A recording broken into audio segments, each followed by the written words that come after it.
Here with Erin Tomeo, assistant national coach here for the USA Wrestling.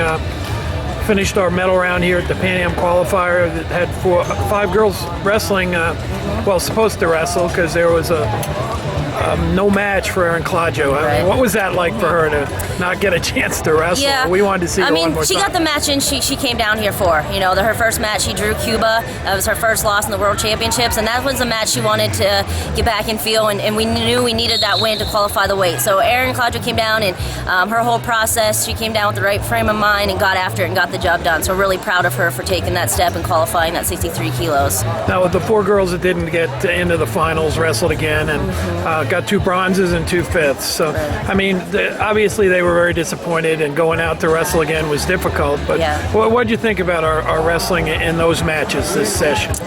We were out there on the mat. This session, there were some minutes and moments in there that we were wrestling. Good job for the girls for picking themselves back up after a tough loss. We had that big goal. We had all the weights qualified, and it didn't happen, but we still had some wrestling to do, and they gathered themselves and composed themselves and got back up on the mat, which wasn't easy to do. But in the sport, nature of the sport, they have to do it. They have to be willing to do it and dig deep when it counts, or just get back up there and pull themselves together, and they did that. So good job to them for closing out some matches. We got 2 bronze, wrestled hard in those matches, fell short in 2 others. It wasn't our best day by far. There's a lot more work that we need to get to as individuals and as a team for sure.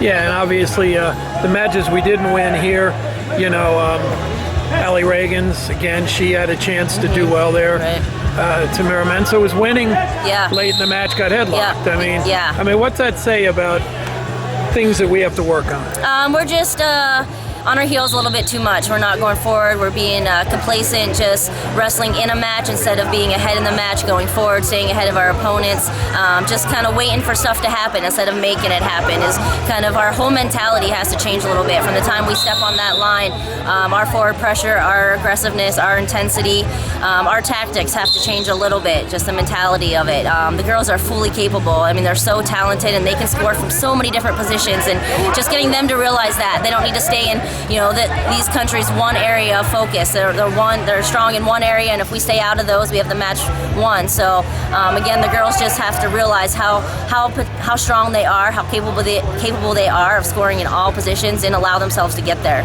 Now, as the coaching staff, we got an Olympic trials, and then after that, we'll have to take 4 athletes overseas for weights.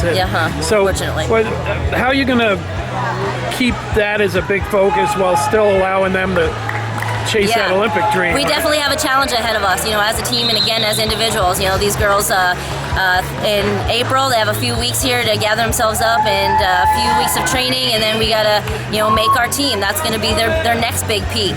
But we can't stay there too long, and we can't take time after that, because then a few days later we're gonna have to get on a plane and head to Mongolia to get the rest of these weights qualified. So we have a lot coming up in our schedule, and we have to be ready for it and continue to just kind of keep chipping away and hit that big peak at the right time, but stay in the fire, stay engaged. We don't have time to relax, we don't have time to back down. Thank you very much.